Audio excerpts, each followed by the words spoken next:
Could it be? But me, your man, Louie T. Welcome to my 2019 season preview and predictions video as we break down each division in the National Football League. We've already knocked down one division, that being the Super Bowl champion New England Patriots division of the AFC East. Now we're talking about the runners-up in the NFL last year, the Los Angeles Rams, and their respective division of the NFC West. So we'll talk about this division, what I expect from this division. And first of all, let me throw out this disclaimer, and I think I'm going to throw this out every single time I do one of these. I hate predictions before the season because we don't know who's going to be good. A lot of times we based our predictions off of what a team did last year. And if you've watched football for any amount of time, you know that this thing doesn't carry over from year to year from most NFL franchises, not named the New England Patriots, Pittsburgh Steelers, Green Bay Packers, the elite franchises. And even those teams have hiccups here and there, except for New England. I probably should just say it doesn't carry over from year to year except for anyone but New England. So you really don't know what to expect. I hate doing this because I'm going to shortchange some teams that I actually might think they're going to do much better, but I can't give them victories just based off the schedule. So with that being said, let's jump into the proceedings this evening. As you saw the standings in this division from a season ago, the Rams were a standout last year, took a quantum leap from first year of Sean McVay to year two of Sean McVay in Los Angeles. Jared Goff was outstanding last year. The offense was unstoppable at times. The defense, mixed review there. They were good at times. They were not good at times. Bottom line was they were good enough to make it to the Super Bowl and fell just short of winning it all. And so we're going to see what the Rams have in store for an encore.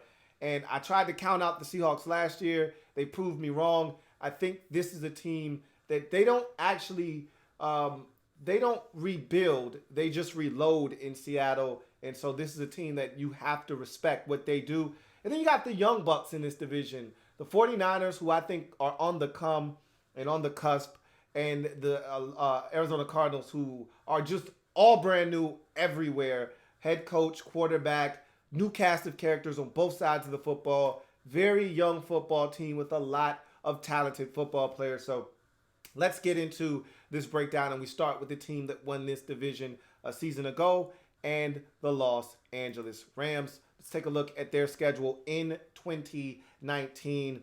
And it's a tough one. I'm not going to lie to you. A lot of tough, competitive teams that have been tough and competitive in past seasons and look to be competitive in 2019 on the slate for the Rams. If they're going to go 13-3, 12-4, 11-5, they're going to have to earn it this season. Not to say that they didn't earn it last year, but the schedule was a lot more advantageous for them a season ago. They're going to have to earn it in a major way in 2019 if they're going to go 13-3, 12-4 or better this season. Let's run through these games quickly. They start the season off on the road at Carolina. Honestly speaking, the Panthers are tough at BOA, especially early in the season. I don't really like this spot for the Rams, and so they get a loss to start off their 2019 season. I know that sounds crazy for a team that went 13-3 last year, but this is a different group, and the Panthers are going to be a tough team, and they generally are early in the season before injuries start to take effect. And so I think that game on the road at BOA going to be a tough one to get for the Rams. Thus, they take an L early on. But as we move on to the second week of the season, it's a rematch of the NFC Championship game. That one's going to be very anticipated. I'm surprised this isn't on primetime television. I thought this was going to be made for TV. I thought they were going to hype this thing up. This was going to be a Sunday night game, and all the hoopla and drama surrounding the instant replay rule changes stemming from this game. I just figured this would be on prime time. I was wrong. However, the Rams are at home, unlike the NFC Championship game where they were on the road.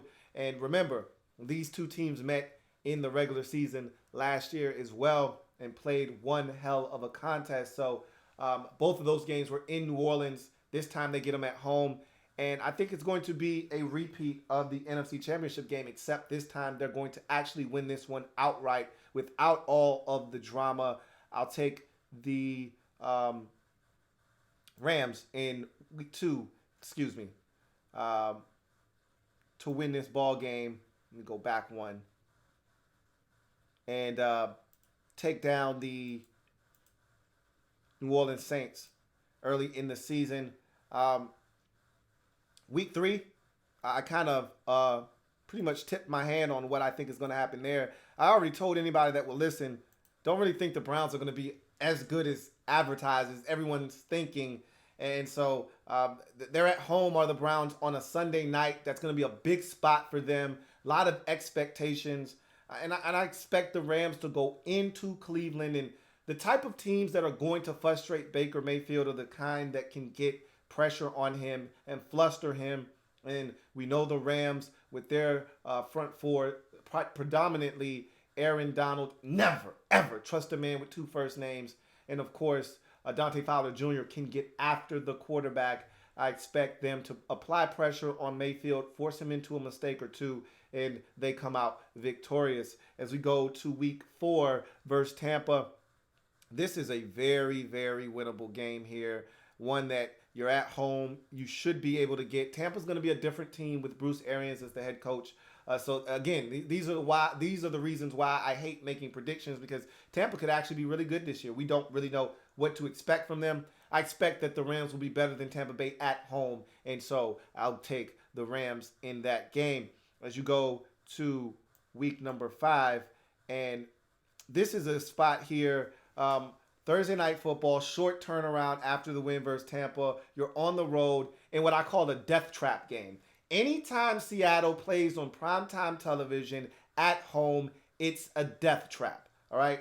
I'll explain further once we get to Seattle, but just know that you're walking into a trap. And unfortunately, that's going to lead to a loss here on the road at Seattle in week number 5. However, things do get better as the following week you come home and you see San Francisco, more family business, this time at the crib against a team that you should be able to handle now. Keep in mind, 49ers going to be vastly improved, as you'll find out later on in the season. But here at the crib, you take care of business like you should against the 49ers and get the win to start the season out 4-2. You go to week 7, you're on the road at Atlanta. Excuse me. Very, very winnable game here. However, I feel like the Falcons are going to be a much improved football team. Health has not been on their side of late, but I think they're going to be a healthier squad this season. And I think these are the types of games they need to win to prove to themselves that they are a legit competitor in the NFC conference. And so I think the Falcons have an axe to grind and a statement to make in this game. Thus, I have them taking care of the Los Angeles Rams in that particular football game. As we go to week 8 versus Cincinnati, and this is a game here that you're at home. The Bengals, we really don't know what the Bengals are going to be. I think they're going to be the bottom feeders of what is a very tough division in the AFC North. But I don't think they're going to be terrible. And that's the thing. You don't know what Bengals team you're going to get. I think you're going to be able to take care of business at home against the Bengals.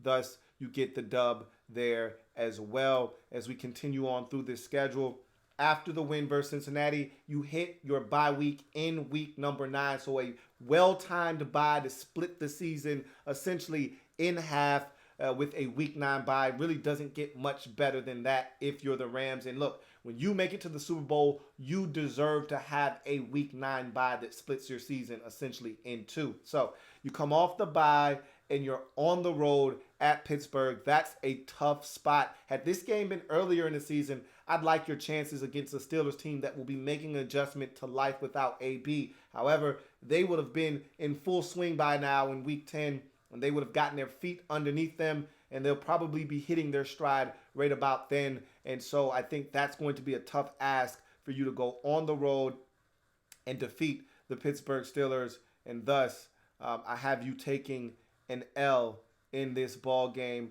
versus the Pittsburgh Steelers, as you don't get it done there. But the following week, you look to exact a measure of revenge. Revenge, revenge, revenge, revenge. We all know revenge is a dish best served cold, and these Rams can at times be cold-blooded. And so, Monday Night Football, or excuse me, last year on Sunday Night Football, these Bears dismantled the Rams, made Jared Goff look like a high school JV quarterback, picked him off numerous times, harassed him, and really reduced the Rams' offense to next to nothing. They get their revenge on Sunday night, same exact spot. This time they're at home, and this time they'll be the ones doing the dismantling. I'll take the Rams to exact a measure of revenge over the Bears in this ball game.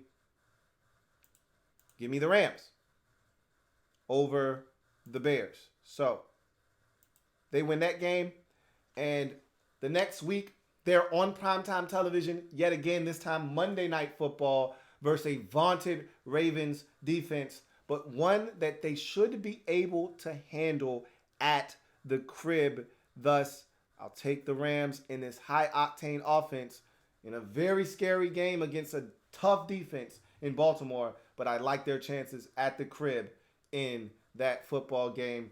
Then the following week, you're on the road versus the young upstart Arizona Cardinals. It's a game that could easily be a trap for you, and you know how family business goes. You don't want to count these guys out. However, this is a game that I anticipate you'll be able to take care of, and thus you get the win on the road versus the Arizona Cardinals. The following week, you're at home on a Sunday night versus the Seattle Seahawks. They got you earlier in the season on a Thursday night. This time you're at home on a Sunday night looking to return the favor, and that's exactly what you're going to do here, as you'll get the W versus the Seattle Seahawks on Sunday Night Football. Next, you've got the Dallas Cowboys on the road. This is a tough spot. Easily could be a loss here. I went back and forth as to whether this was a win or a loss for the Rams. This is a similar spot last year in which the New Orleans Saints came in red hot and the Dallas Cowboys cooled their asses off with a cold dose of reality as the Cowboys limited the Saints to 10 points en route to a 13-10 victory over the Saints in an upset that saw the Cowboys catapult themselves into the NFC East as champions. I could see something similar happening here.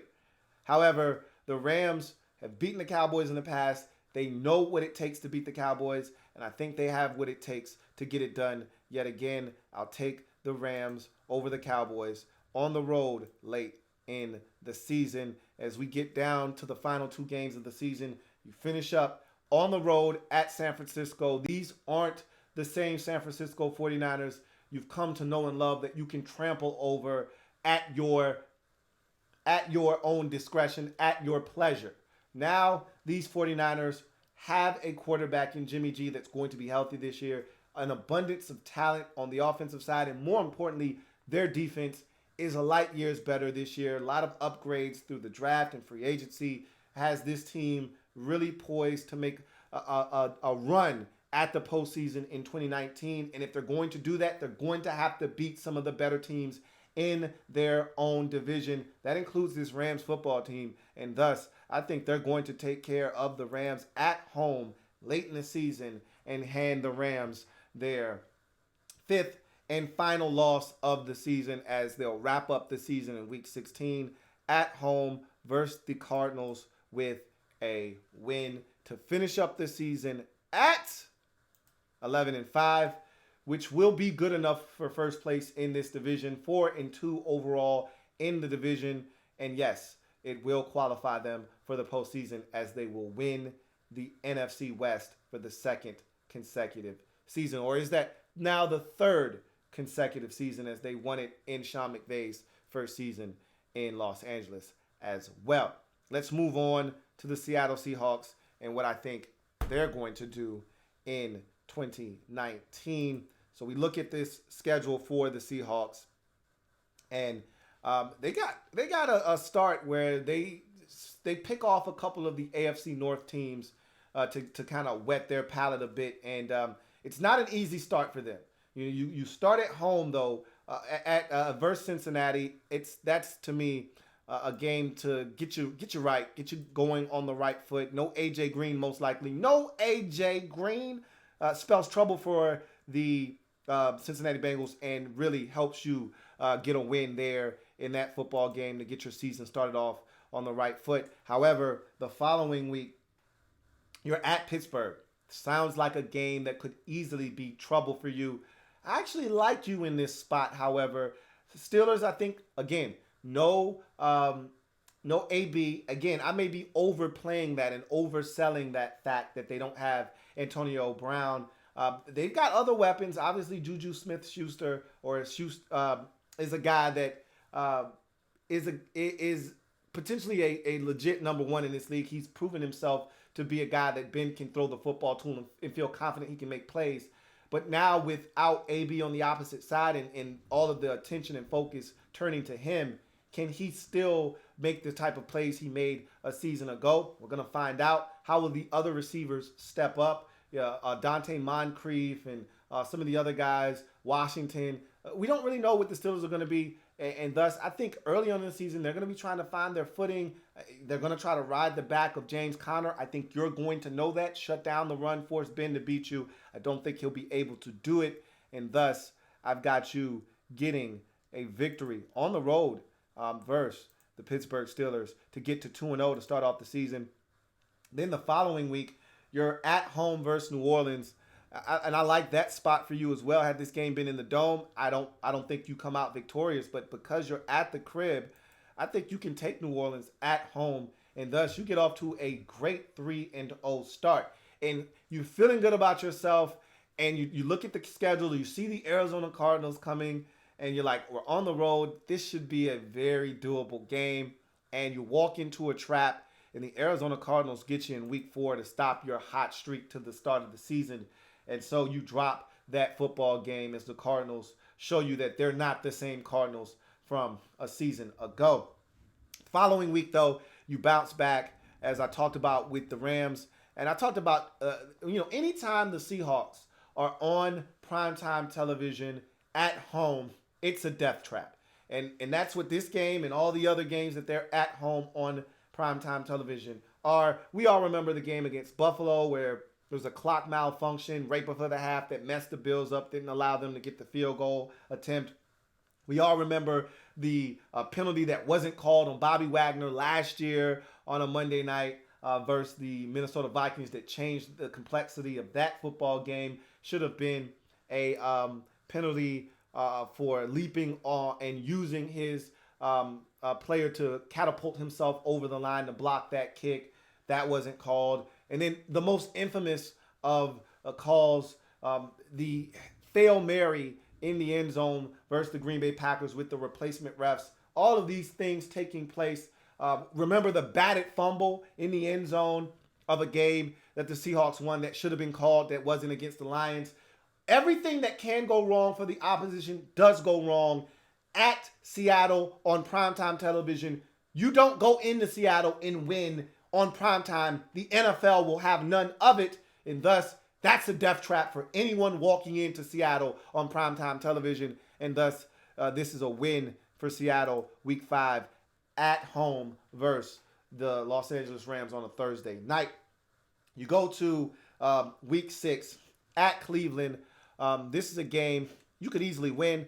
I just think that the Browns find a way to get this one, and thus you take an L here to the Browns in week 6. You go to the next game. You're home for Baltimore. This is going to be a tough one. Both teams are going to be hungry, scrapping, physical. This is going to be a fun one to watch because I don't expect a ton of points to be scored in this game. But this game is in Seattle, and I think that's the edge that I'm going to give to the Seahawks in this one, as they'll get the win over the Ravens in a low-scoring affair that comes down to the wire. Then you go to the next contest, Week 8 at Atlanta. I just think the Falcons are going to be a much improved team in 2019, and they're going to be at home. And I like that spot for the Falcons more than I like it for the Seahawks. Thus, this one is an L on the road. Then you go back home for Tampa at the crib. Again, we don't really know what the Buccaneers are going to be, but I like your chances at the crib versus the Buccaneers to take care of business in that football game. Thus, I have you taking care of business versus the Buccaneers as we mosey on through this schedule. After the Buccaneers, you're at San Francisco on a Monday night, and generally that's a game that you take care of business in versus San Francisco. It really doesn't matter where it is. 49ers usually play you tough, however, as we saw last year and we've seen in past years.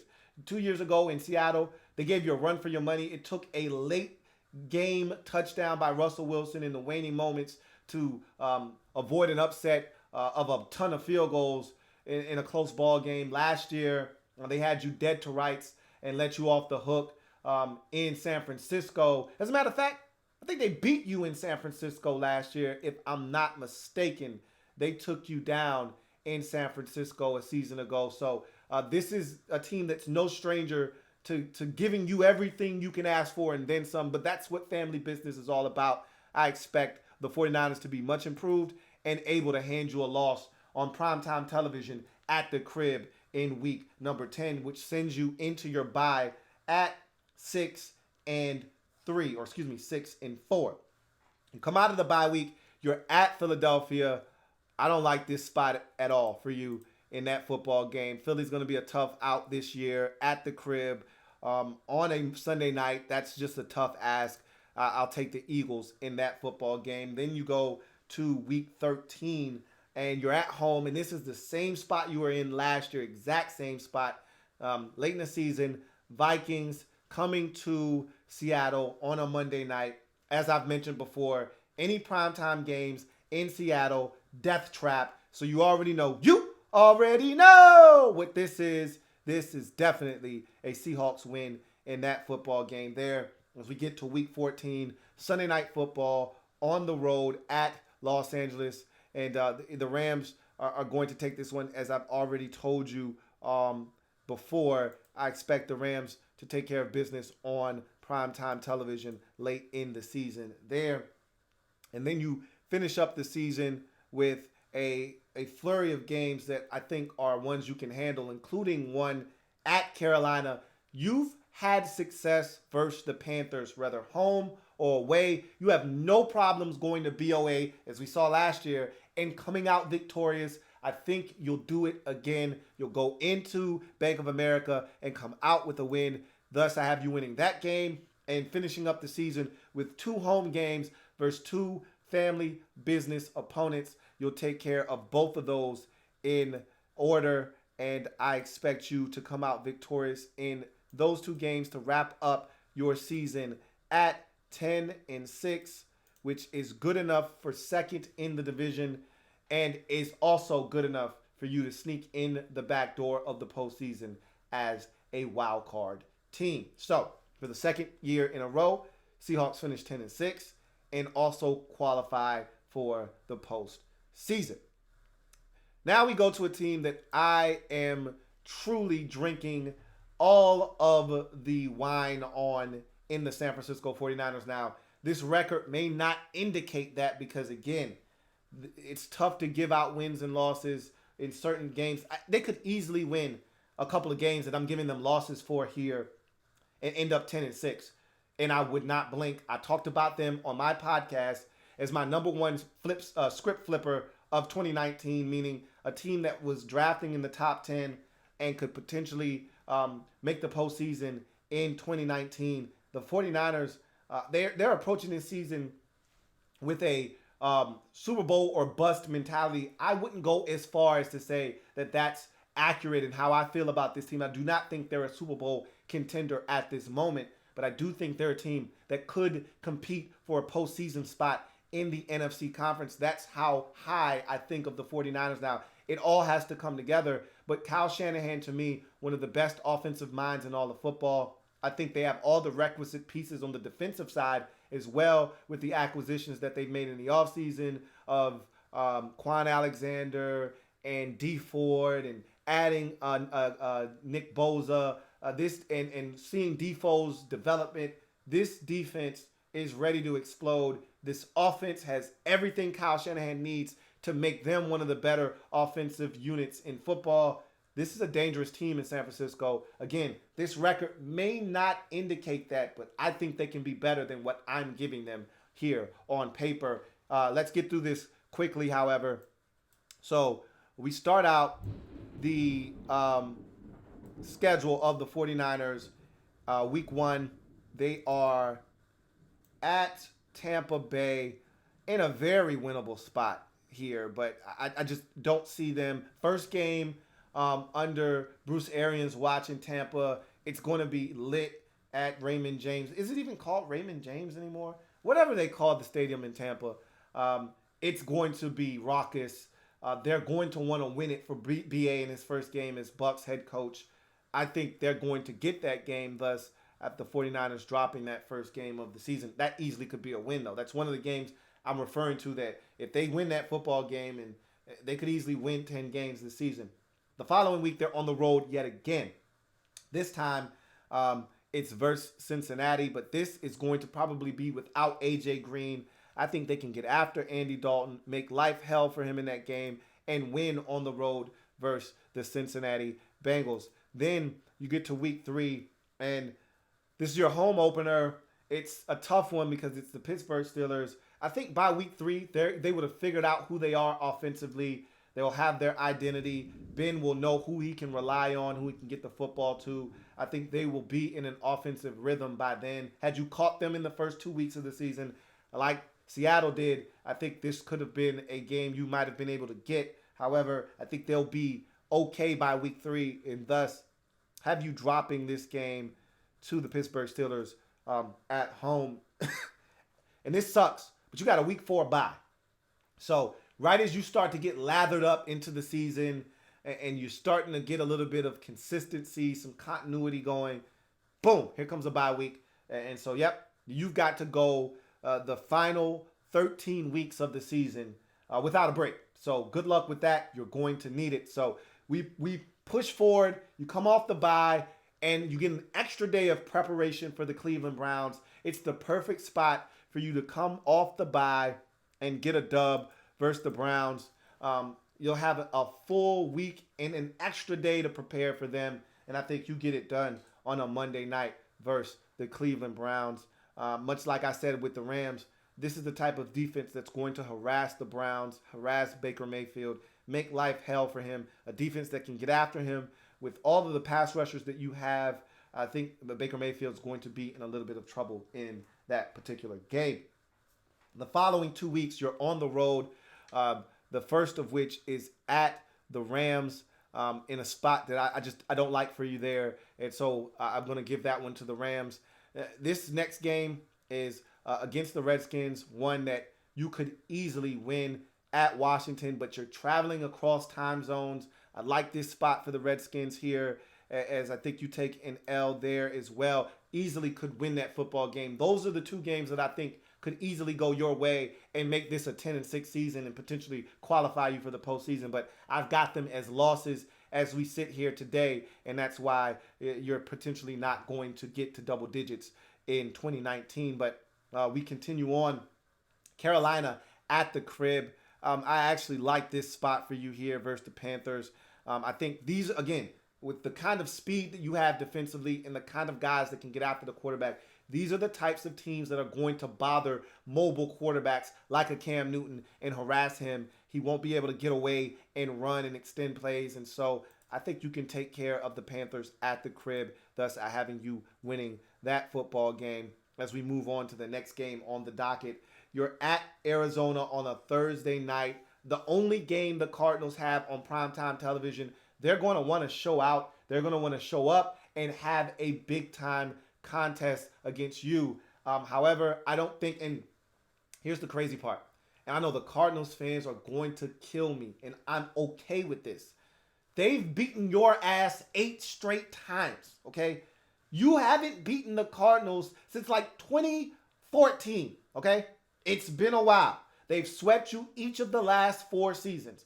So, theoretically, this should be a loss, right? At some point, though, don't you have to break that streak? Don't you have to stop them from beating you? Why not now, right? And not only do I have you beating them here in their building on primetime television, their lone primetime game, got you doing that again 2 weeks later, taking care of the Arizona Cardinals as you played them twice in a 3-week span. But you're going to take care of them here in this football game and get the dub. And then the following week after that, you are on primetime television again. And I like this spot for you. Why? You're on Monday Night Football. So you're going to get not only the extra week or extra time to prepare for Seattle, but you're also going to get the extra day as well. So not only are you going to get the additional 4 days of rest, you're going to get an additional day on top of that because it's a Monday night contest and you're at home. I love this spot for you, as I talked about already. And I think this is a game that you can definitely get. I've got you winning this football game over the Seattle Seahawks here. The following week, I talked about this already, but just to rehash, I see you taking care of the Arizona Cardinals twice in a 3-week span. And so I've got you getting the win over the Arizona Cardinals in this football game here. And so that leads you to Green Bay. Right now, at this point of the season, you are 6-4 on the season. You're playing good football. You're feeling confident. And this is when shit gets real on your schedule, man. They turn up the notch on your ass, all right? And now this is where you've got to adjust and show that you're for real. I don't know if you're ready for that yet. That's the difference between the Seahawks and the Rams and you at this point, is that when shit gets real, they know how to respond, all right? They know the deal when shit gets real. You still are trying to figure out what's real and what's not real. And so this is where things start to go south for you. You're at home versus Green Bay. Very winnable game. As a matter of fact, you went to Lambeau last year with a backup quarterback and C.J. Beathard, all right? And you almost got the dub. You should have won that game. There was no reason for you to lose that game. But that was last year. This is this year. And I don't see you winning this football game in particular here. Thus, I got the Green Bay Packers getting the win. The following week, you are at Baltimore. I hate that spot for you. On the road against a vaunted defense like Baltimore. Just don't see you coming out on top there. That's another loss. And then the following week after that, you're at New Orleans. Could it get any worse for you there? The New Orleans Saints are going to be one of the better teams in football again. Offensively with BRIO, you know what they're about. That's another loss. And just like that, you go from 6-4 to 6-7. And that's going to test the mettle of this young 49ers football team. But you're going to respond. Versus the Falcons at the crib, you're on a losing streak. Things seem to be falling apart. And you rally the troops together. And you find a way to beat the Atlanta Falcons in Week 14 to get back to 500. So now these final games of the season, they mean something. You're right in the midst of a wild card push. And you're at home versus the Rams. And as I mentioned already, I think this is a game that you'll get to get you to 8-7. And now you're right square in the heart of a playoff push. And you need this final game at Seattle to wrap up your season. And unfortunately, you're not going into Seattle and winning. And thus, you finish up the season at 8-8.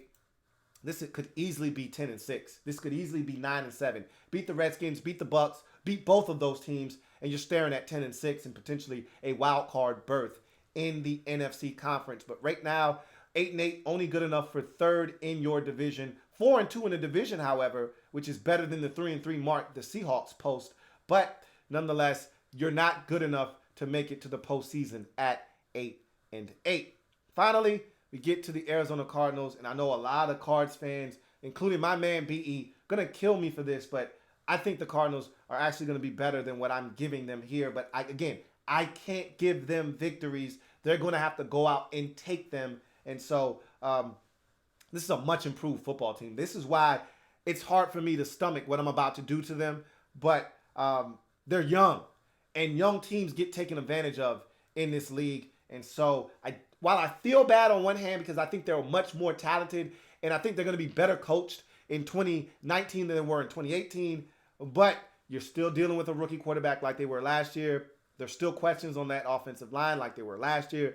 And I still think this is a team that's very young and going to have to go through the growing pains of having a young team in the National Football League. And thus, I think they're going to start off, though, because it's all brand new. When everything is fresh and new, it's really exciting. And there's not a lot of film for the Detroit Lions to go off of in week 1. Arizona will be at home. The crowd will be excited. I see the Arizona Cardinals starting their season off with a bang this year and a win to start off Cliff Kingsbury's tenure as Cardinals head coach. But not many more of those coming on the schedule, just as a disclaimer. At Baltimore the next week. At least that wasn't week 1, right? I mean, it could have been worse. Baltimore could have been your first game. And Kyler Murray could have gotten his ass whooped in week 1 by the Ravens, similar to what happened to the Bills last year with Nathan Peterman. And that could destroy your confidence. You're getting the ass whooping in week 2. At least you got a win on the board already, right? So you already know what it is. Week 2 is a loss at Baltimore. So then we get to week 3. You're home for Carolina, but the Panthers aren't going. And again, these are the types of teams that are going to bottle up Kyler Murray and make it difficult for him. The teams with team speed defensively, Luke Kuechly, Shaq Thompson, Brian Burns, all of these guys can run. He will not be able to outrun these guys. This is not Texas Tech's defense. This isn't Kansas defense. This isn't West Virginia's defense. It's the Carolina Panthers, and he's going to find that out the hard way as you'll take an L in this football game as well. However, talked about this already. You're going to surprise the Seattle Seahawks in week 4. You almost got them last year, and you're always right there. And if there's one team in this division, really, I shouldn't say that. That used to be the case when it was tough to win in Seattle, but the Rams have already conquered that demon. You were the first team that said, hey, we're not afraid to go into Seattle and win. So you're not afraid to take them out at home. Remember the game you had a tie a couple of years ago on a Sunday night? Bottom line is you're not afraid of Seattle, and you're going to prove it in this football game by getting the win in week number 4. Week 5, you're at Cincinnati. Very, very winnable football game here, but I expect AJ Green to be back in action, and there will be no Patrick Peterson in that football game. AJ will have a field day as the Bengals will roll in that football game. Week 6, the final game without Pat P. Atlanta Falcons. Julio! No Pat P means Julio goes bananas in that football game, which means you lose against the Atlanta Falcons. You get Pat P back in week 7 versus the New York Giants just in time to get another victory. Good for you as you beat the Giants, who are probably going to be god-awful in 2019. As you get to week number 8, you're now at New Orleans. That's not a good spot for you at all. Definitely a loss there as you go into the Dome and most likely will not come out victorious. Week 9, you are you're home for San Francisco on a Thursday night. Again, winnable football game for you. I just don't see you winning that game. But, hey, look, you're on prime time for the only time in 2019. If you're going to show up and show out, this should be the game you do it. But I'm not giving you that victory there. And so we get to week number 10. You're at Tampa Bay. I think the Bucs are going to be much improved. If this game were in Arizona, maybe you have a puncher's chance. It's not. It's in Tampa. I don't like you in that spot. I said you were going to lose to the 49ers twice. And I know Cardinals fans are going to kill me for this, and I'm fine. I'll take whatever you give me. You've beaten them 8 straight times. I understand you own them, and you feel like this isn't going to be any different. I get it. But that's a different 49ers team over there. And guess what? A wise woman told me a long time ago, all good things must come to an end. And so you'll take the L in this ball game as well. And so have you losing that game. Spoiler alert, I don't have you winning another game. But we'll go through the exercise of talking about each game for for your purposes, all right? So after the loss to San Francisco, you hit the bye week in week 12. You come off the bye. You're home for the Rams. Again, not a spot that I like you in particular. So you take the L there. The following week, you're home for Pittsburgh. Who knows what the Steelers are going to be at that point. Still think they're going to be good enough to beat you.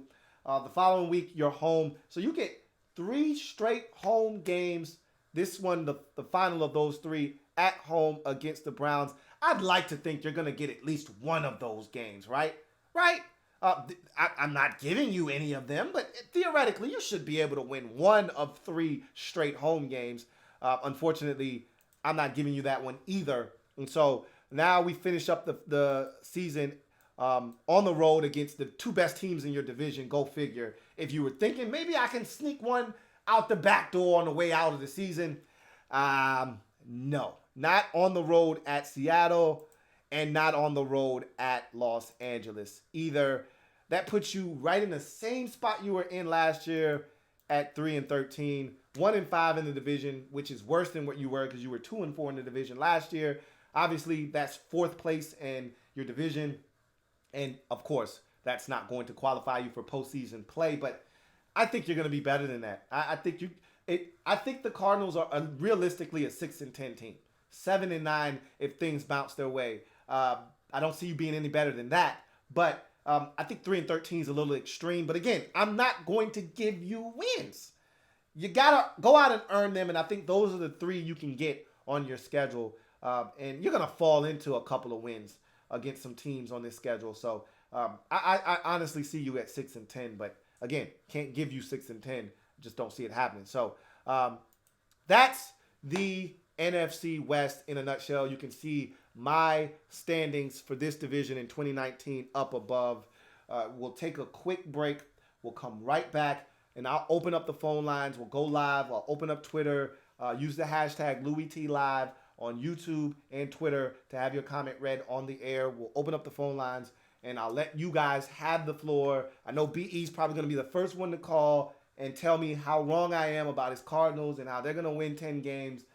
Yada, yada, yada, yada, yada. In any event, I am your man, Louie T. And remember, if it's not your man T, it's not the best NFL coverage it could be. If you haven't checked out the podcast, what are you waiting on? Louie T Network Podcast, available on Stitcher, Google Music Play, Apple Podcasts, TuneIn, Spotify, and of course the website, LouieTNetwork.net.